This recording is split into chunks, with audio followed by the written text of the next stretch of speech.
حضرت ابن عمر رضی اللہ تعالی عنہ فرماتے ہیں کہ حضرت عمر بن خطاب رضی اللہ تعالی عنہ نے حضرت مولا علی شیر خدا رضی اللہ تعالی عنہ سے فرمایا، اے ابو الحسن، کئی مرتبہ آپ حضور اقدس صلی اللہ علیہ وآلہ وسلم کی مجلس میں موجود ہوتے تھے اور ہم غائب ہوتے تھے، اور کبھی ہم موجود ہوتے تھے اور آپ غیر حاضر۔ تین باتیں میں آپ سے پوچھنا چاہتا ہوں، کیا آپ کو وہ معلوم ہے؟ تو حضرت مولا علی رضی اللہ تعالی عنہ نے کہا، وہ تین باتیں کیا ہیں؟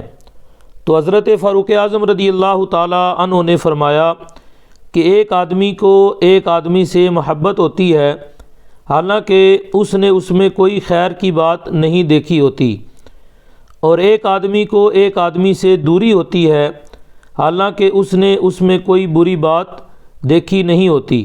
اس کی کیا وجہ ہے؟ تو حضرت مولا علی رضی اللہ تعالیٰ عنہ نے فرمایا، ہاں، اس کا جواب مجھے معلوم ہے۔ نبی پاک صلی اللہ علیہ وآلہ وسلم نے ارشاد فرمایا کہ انسانوں کی روحیں ازل میں ایک جگہ اکٹھی رکھی ہوئی تھی، وہاں وہ ایک دوسرے کے قریب آ کر آپس میں ملتی تھی، جن میں وہاں آپس میں تعارف ہو گیا، ان میں یہاں دنیا میں بھی الفت ہو جاتی ہے، اور جن میں وہاں اجنبیت رہی، وہ یہاں دنیا میں بھی ایک دوسرے سے الگ رہتے ہیں۔ حضرت فاروق اعظم رضی اللہ تعالی عنہ نے کہا، ایک بات کا جواب تو مل گیا۔ آپ نے کہا کہ دوسری بات یہ ہے کہ آدمی ایک بات بیان کرتا ہے تو کبھی اسے بھول جاتا ہے اور کبھی یاد آ جاتی ہے، اس کی کیا وجہ ہے؟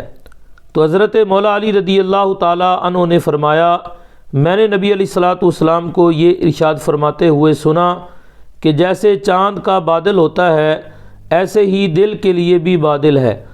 چاند خوب چمک رہا ہوتا ہے، بادل اس کے سامنے آ جاتا ہے تو اندھیرا ہو جاتا ہے، اور جب بادل ہٹ جاتا ہے تو چاند پھر سے چمکنے لگتا ہے۔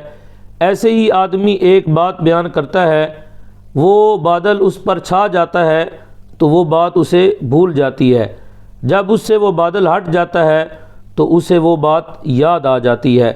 تو حضرت فاروق اعظم رضی اللہ تعالی عنہ نے کہا، دو باتوں کا جواب مل گیا۔ اور تیسری بات یہ ہے کہ آدمی خواب دیکھتا ہے تو کوئی خواب سچا ہوتا ہے اور کوئی خواب جھوٹا ہوتا ہے، اس کی کیا وجہ ہے؟ تو حضرت مولا علی رضی اللہ تعالی عنہ نے فرمایا، جی ہاں، اس کا جواب بھی مجھے معلوم ہے۔ میں نے نبی علیہ الصلوۃ والسلام کو یہ فرماتے ہوئے سنا، جو بندہ یا بندی گہری نیند سو جاتا ہے تو اس کی روح کو عرش تک چڑھایا جاتا ہے، تو جو روح عرش پر پہنچ کر جاگتی ہے اس کا خواب تو سچا ہوتا ہے، اور جو اس سے پہلے جاگ جاتی ہے اس کا خواب جھوٹا ہوتا ہے۔ تو حضرت فاروق اعظم رضی اللہ تعالی عنہ نے فرمایا، میں ان تین باتوں کی تلاش میں ایک عرصہ سے لگا ہوا تھا، اللہ کا شکر ہے میں نے مرنے سے پہلے ان کو پا لیا۔ حضرات محترم، دیکھیے کس طرح حضرت فاروق اعظم رضی اللہ تعالی عنہ اور حضرت مولا علی رضی اللہ تعالی عنہ کی آپس میں محبت ہے کہ ایک دوسرے سے اپنے مسائل ڈسکس کرتے ہیں، جو نہیں پتہ وہ حضرت مولا علی رضی اللہ تعالی عنہ سے پوچھ رہے ہیں۔ یہ ان کی محبت کی بہت بڑی دلیل ہے۔